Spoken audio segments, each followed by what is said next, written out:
Hey everyone, it's Kayla here, and today I'm sharing a layout and process video for Scrap Squad, and I'm going to be using Scraplift 15, we're not quite there yet, Scraplift 5 for my inspiration today, which is our new weekly lift.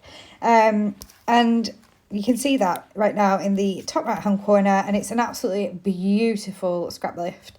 And I decided to pull out the Unconditional collection again. I absolutely love working with it last week, and I found this really cute photo of myself and TJ that was from, I can't really remember actually, it might have been from 2014. Maybe I've got the date written down somewhere, so when it goes away in my in my album it will have the correct date on, but it is a slightly older photo. I can tell by TJ's face. He's definitely got a more slender face now. He's kind of lost that chubby face, and I decided for this page I was going to pull out the blues that are in this collection.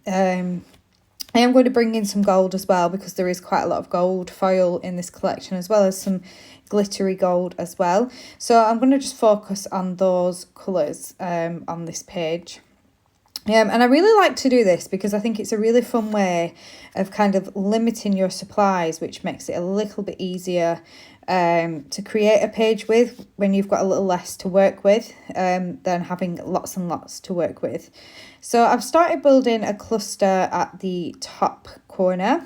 I have pulled out my papers and cut those down to size. I've not even pulled out my background cardstock yet. I'm just kind of diving in straight away on my desk and having a play and deciding where I want things to go. Embellishing definitely is my favourite part, and I just can't wait to get started. So I'm bringing in some of the florals, and I'm tucking some into the side of my photo and into the top cluster on the left hand side. Having a look at some of the die cut pieces, going to bring in a blue heart to the side of my photo as well. On the original layout she's used quite a large floral piece. I didn't really have a large floral piece. They are, I'd say, more smaller die cut florals in this collection. And I didn't really want to use them all up in one go, so I decided just to go with the one floral with some leaves.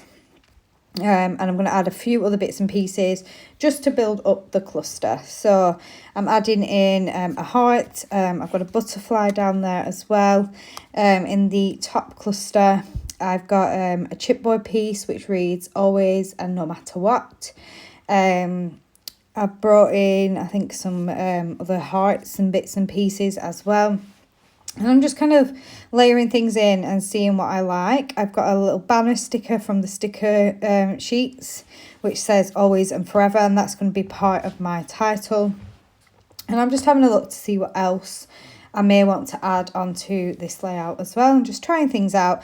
Like I said, I've not even brought out my background cardstock yet. I'm still kind of doing this on my desk, which sometimes I think when I can't wait to get started, I do just start kind of planning everything on my desk rather than getting out my cardstock and stuff.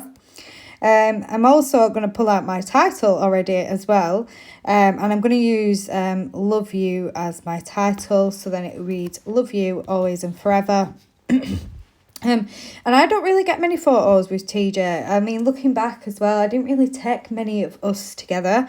I wasn't really into like selfies and things. It wasn't until both of the kids kind of started growing up and things, and I realised that I was hardly in any photographs. So it made me, think I need to, take some selfies with the kids so that I'm in the photo as well. I've got some die cut arrows in gold foil, and I'm going to add those either side of my pattern paper. On the original layout, it looks like the creator had used some washi tape maybe, or a strip of pattern paper. I did try using some paper at the beginning. I didn't quite like how it worked. It kind of made things feel a little bit too bulky. So I decided to use the arrows instead. And now I'm going to start sticking things down onto my white cardstock. Now I've kind of planned out my whole page on my desk. It's time to start sticking it down and committing to those pieces. So I'm distressing the edges of my pattern paper. And then I'm going to use some wet glue to stick down my paper as well. Just gives me a little bit of wriggle room if I don't get it straight the first time. Where I find that using like double-sided tape, once it's down, it's kind of down. You don't really have much wriggle room without having to tear it back up. So that is my strip of pattern paper stuck down. Now, I did make a mistake here. I should have kind of stuck it a little bit further over to the right, and I stuck it a little bit too close to the left. Obviously, this is some of the struggles I have with scaling a layout down to A4. Now everything has been stuck down. I did go off camera and do that. I didn't feel that you needed to watch me pull everything out again.